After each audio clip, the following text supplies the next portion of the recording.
जय जय श्री सीताराम, जय बालाजी महाराज। प्रेम से बोलो भक्तों, सियावर रामचंद्र की जय, पवन पुत्र हनुमान की जय। प्यारे भक्तों, हनुमान जी को संकट मोचन इसलिए कहा गया है क्योंकि वो आपके सभी दुख दर्द को हमेशा के लिए दूर कर देते हैं। प्यारे भक्तों, आपको बता दें कि यह मंत्र आपके जीवन के हर उस परेशानी को दूर कर सकता है जिसके कारण आपके जीवन में आज अंधकार है। यदि आप अपने जीवन में सब कुछ अच्छा चाहते हैं तो केवल हनुमान जी के इस छोटे से मंत्र का जाप 108 बार पूर्ण रूप से जरूर करें। प्यारे भक्तों, आपको बता दें कि यह मंत्र इतना शक्तिशाली है कि मात्र एक बार यदि इस मंत्र का आपने गलती से भी जप कर लिया तो आपके जीवन की हर समस्या आज ही समाप्त हो जाएगी। और यदि किसी कारण से इस मंत्र का जप नहीं कर सकते हैं तो अपने मोबाइल फोन से इस दिव्य मंत्र को सुनकर ही अपने सारे कष्ट दूर कर सकते हैं।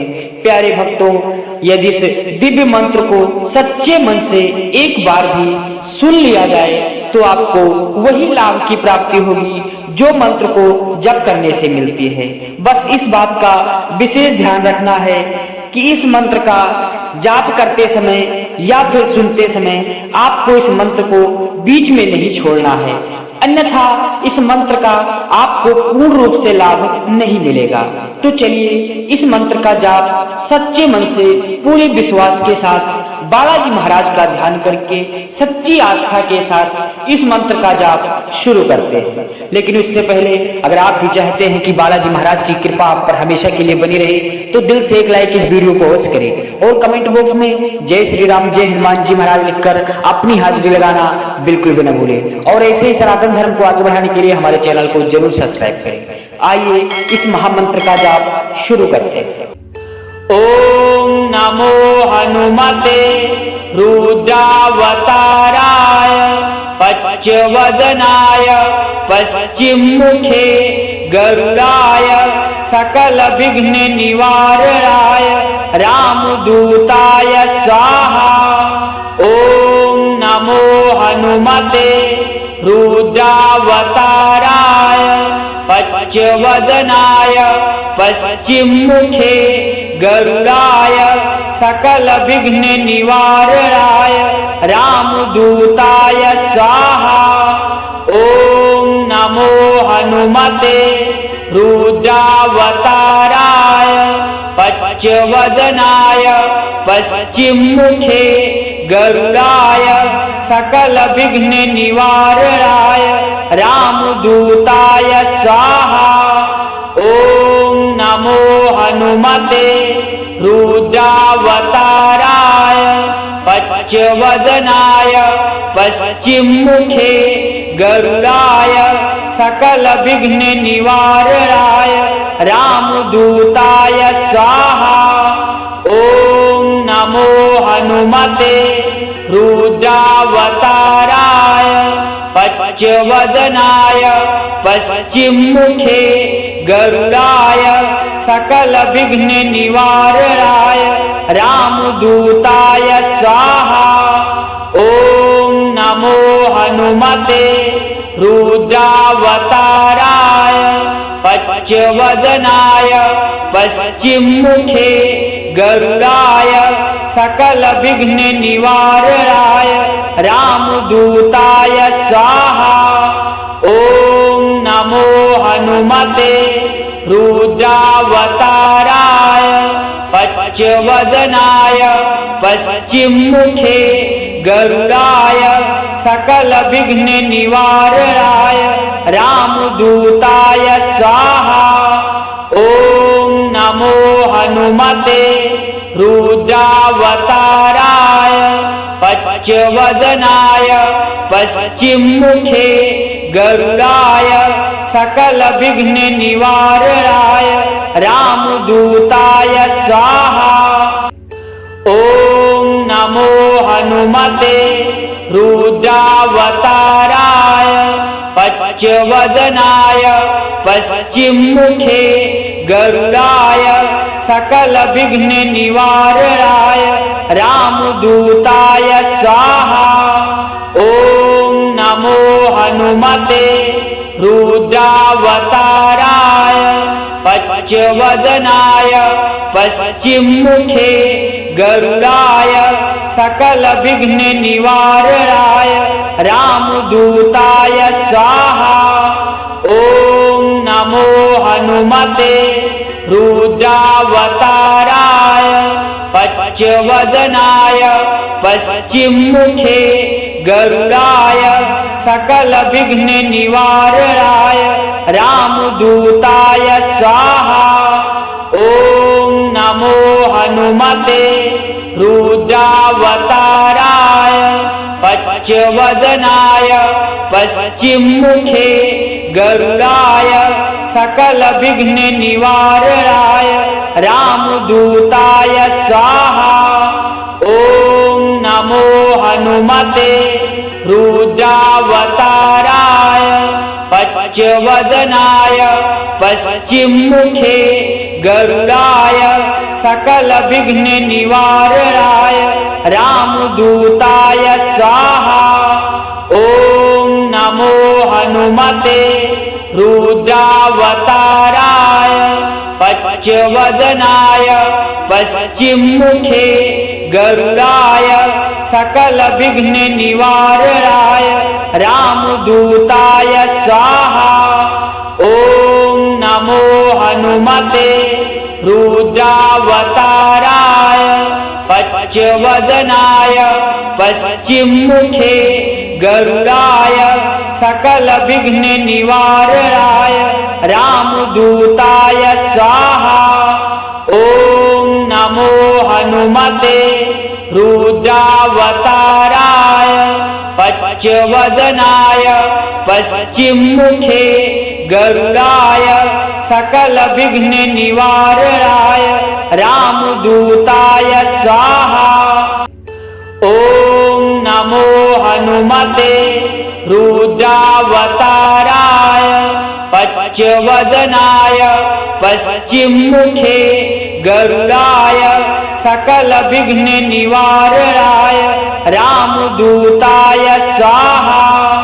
ओम नमो हनुमते रुद्रावताराय पच्चवदनाय पश्चिममुखे गरुडाय सकल विघ्न निवारणाय रामदूताय स्वाहा।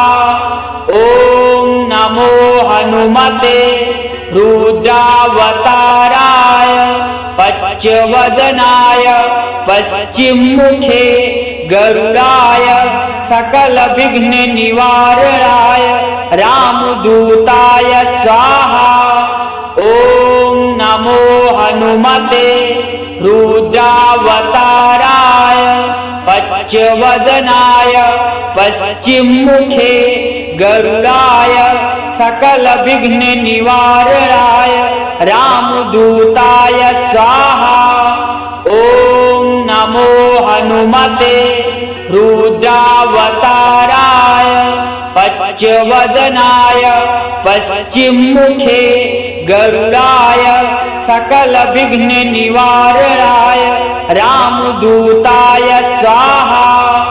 ओम नमो हनुमते रुद्रावताराय पच्चवदनाय पश्चिममुखे गरुडाय सकल विघ्न निवारणाय रामदूताय स्वाहा। ओम नमो हनुमते रुद्रावताराय पच्चवदनाय पश्चिममुखे गरुडाय सकल विघ्न निवारणाय रामदूताय स्वाहा। ओम नमो हनुमते रुद्रावताराय पच्चवदनाय पश्चिममुखे गरुडाय सकल विघ्न निवारणाय रामदूताय स्वाहा। ओम नमो हनुमते रुद्रावताराय पच्चवदनाय पश्चिममुखे गरुडाय सकल विघ्न निवारणाय रामदूताय स्वाहा।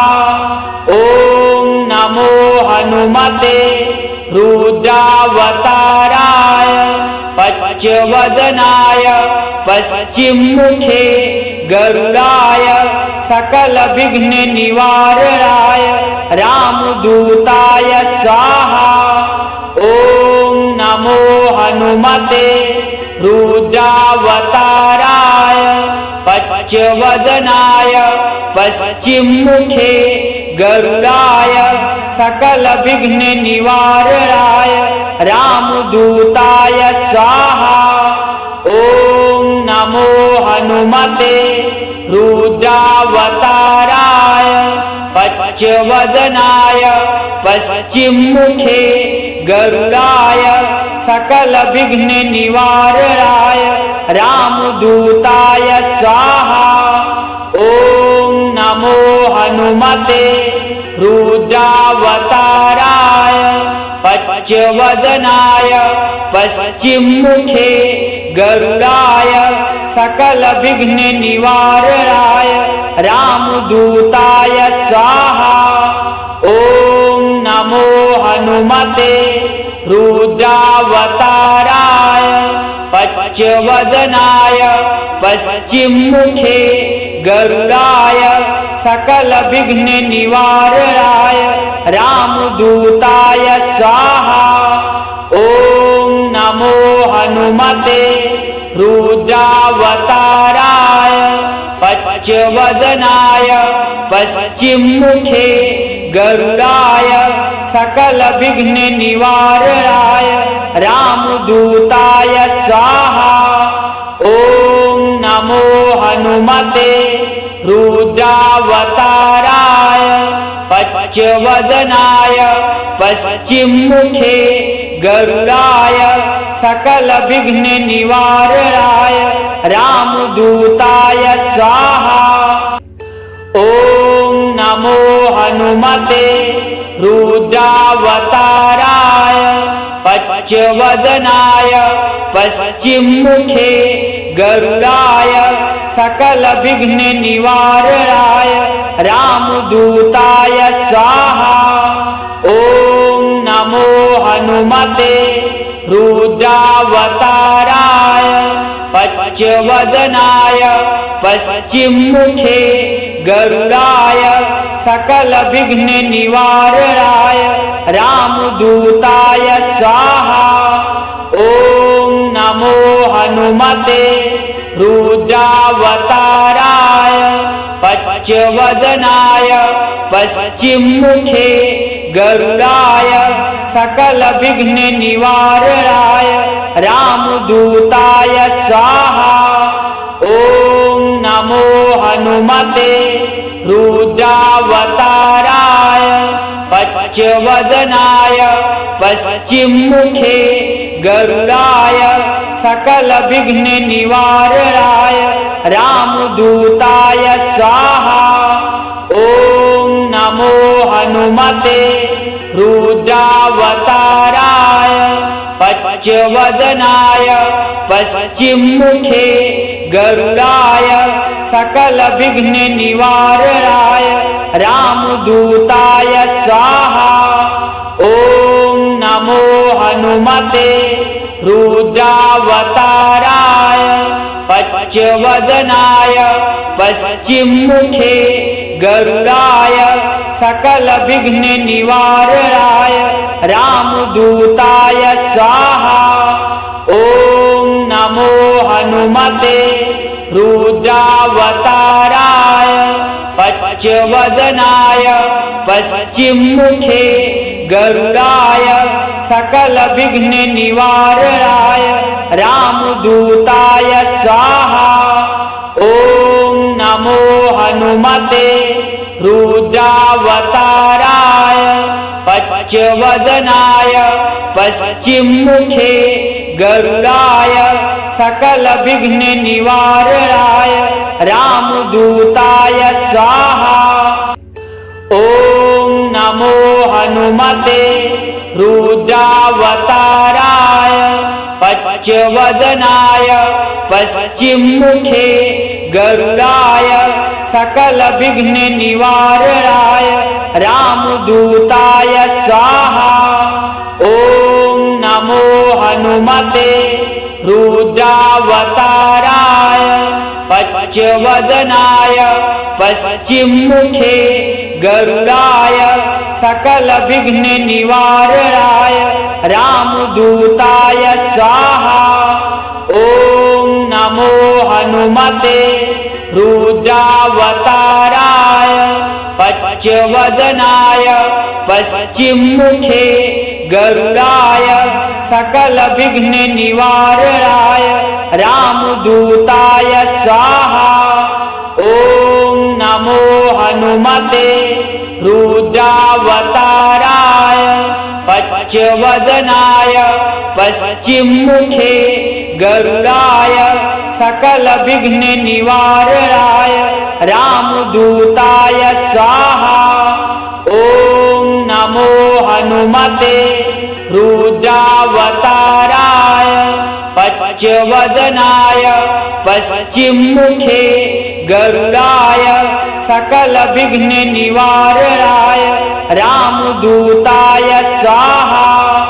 ओम नमो हनुमते रुद्रावताराय पच्चवदनाय पश्चिममुखे गरुडाय सकल विघ्न निवारणाय रामदूताय स्वाहा।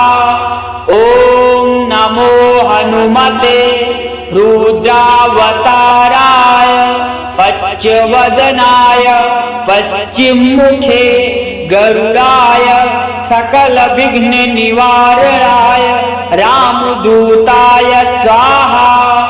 ओम नमो हनुमते रुद्रावताराय पच्चवदनाय पश्चिममुखे गरुडाय सकल विघ्न निवारणाय रामदूताय स्वाहा।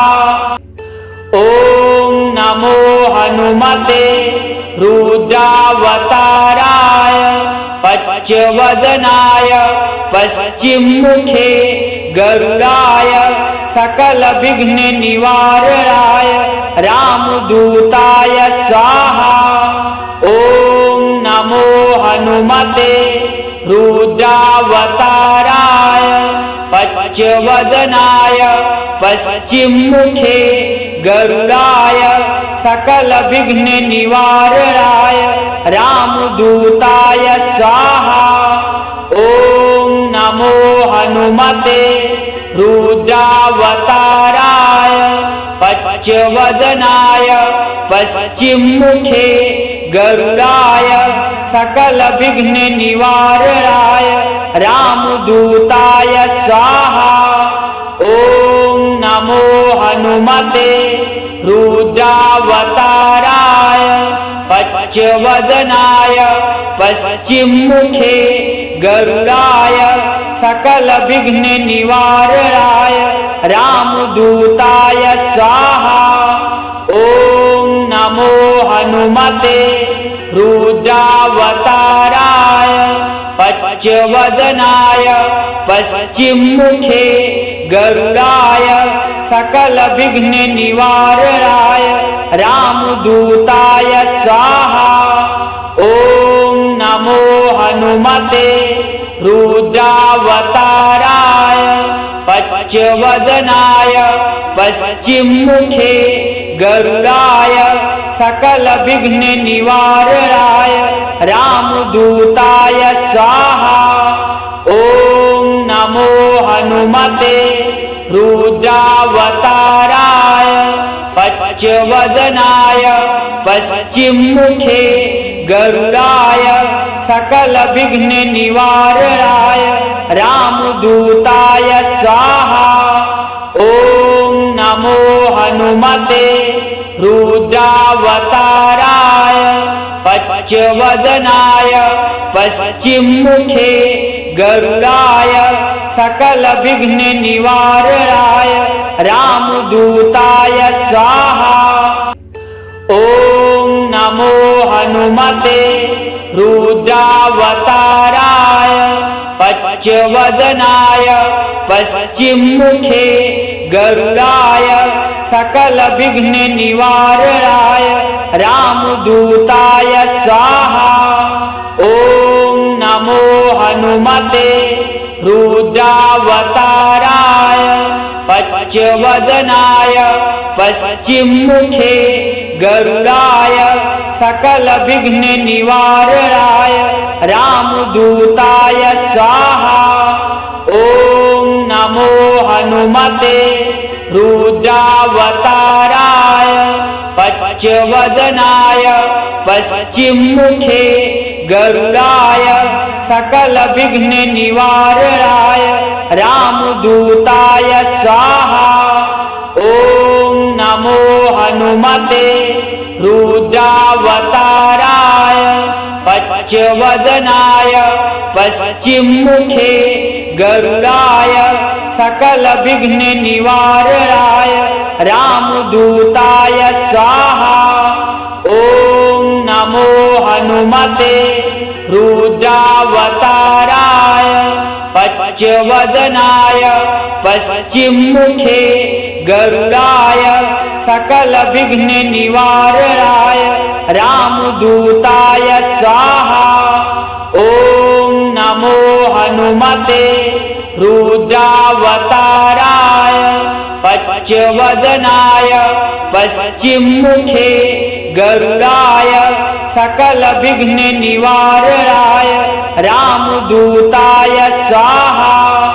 ओम नमो हनुमते रुद्रावताराय पंचवदनाय पश्चिममुखे गरुडाय सकल विघ्न निवारणाय रामदूताय स्वाहा। ओम नमो हनुमते रुद्रावताराय पंचवदनाय पश्चिममुखे गरुडाय सकल विघ्न निवारणाय रामदूताय स्वाहा। ओम नमो हनुमते रुद्रावताराय पंचवदनाय पश्चिममुखे गरुडाय सकल विघ्न निवारणाय रामदूताय स्वाहा। ओम नमो हनुमते रुद्रावताराय पंचवदनाय पश्चिममुखे गरुडाय सकल विघ्न निवारणाय रामदूताय स्वाहा। ओम नमो हनुमते रुद्रावताराय पंचवदनाय पश्चिममुखे गरुडाय सकल विघ्न निवारणाय रामदूताय स्वाहा। ओम नमो हनुमते रुद्रावताराय पंचवदनाय पश्चिममुखे गरुडाय सकल विघ्न निवारणाय रामदूताय स्वाहा। ओम नमो हनुमते रुद्रावताराय पंचवदनाय पश्चिममुखे गरुडाय सकल विघ्न निवारणाय रामदूताय स्वाहा। ओम नमो हनुमते रुद्रावताराय पंचवदनाय पश्चिममुखे गरुडाय सकल विघ्न निवारणाय रामदूताय स्वाहा। ओम नमो हनुमते रुद्रावताराय पंचवदनाय पश्चिममुखे गरुडाय सकल विघ्न निवारणाय रामदूताय स्वाहा। ओम नमो हनुमते रुद्रावताराय पंचवदनाय पश्चिममुखे गरुडाय सकल विघ्न निवारणाय रामदूताय स्वाहा। ओम नमो हनुमते रुद्रावताराय पच्यवदनाय पश्चिममुखे गरुडाय सकल विघ्न निवारणाय रामदूताय स्वाहा। ओम नमो हनुमते रुद्रावताराय पच्यवदनाय पश्चिममुखे गरुडाय सकल विघ्न निवारणाय रामदूताय स्वाहा। ओम नमो हनुमते रुद्रावताराय पच्यवदनाय पश्चिममुखे गरुडाय सकल विघ्न निवारणाय रामदूताय स्वाहा।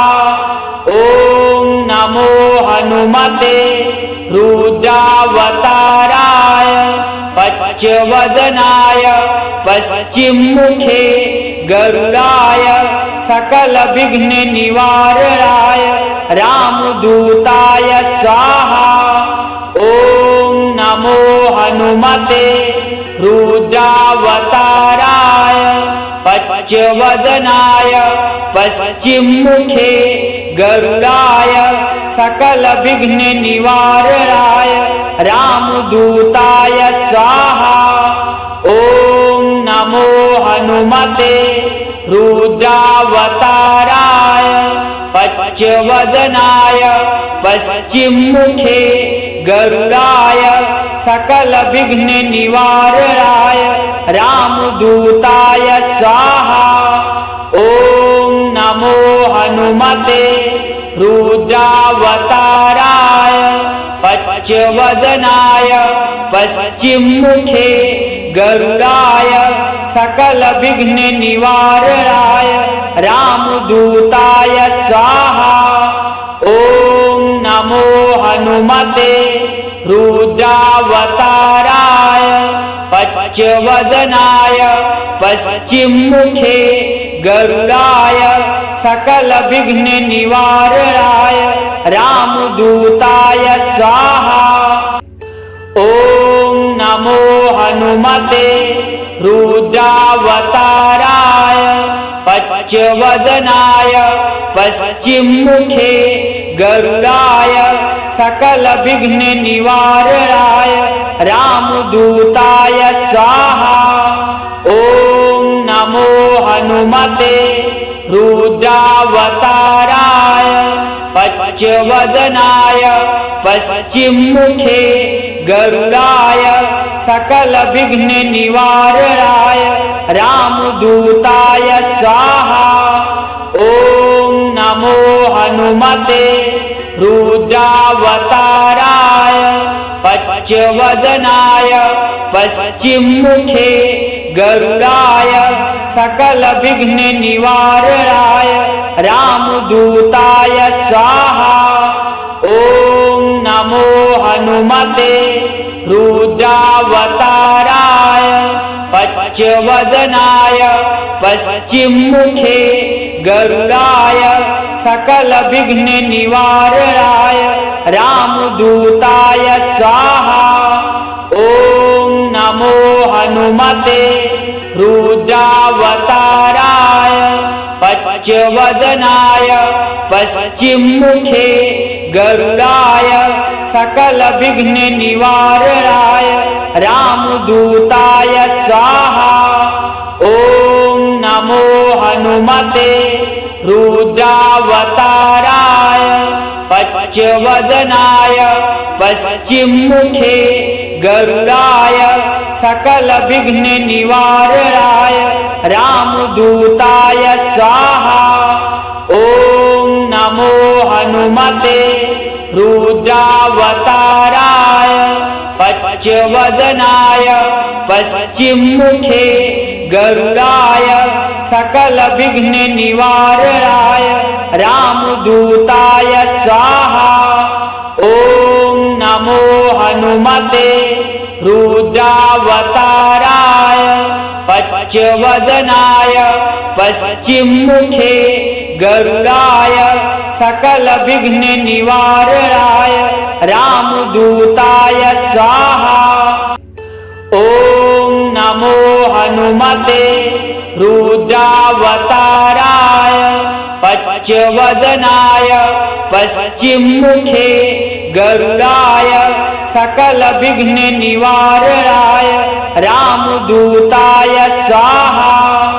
ओम नमो हनुमते रुद्रावताराय पच्चवदनाय पश्चिममुखे गरुडाय सकल विघ्न निवारणाय रामदूताय स्वाहा। ओम नमो हनुमते रुद्रावताराय पच्चवदनाय पश्चिममुखे गरुडाय सकल विघ्न निवारणाय रामदूताय स्वाहा।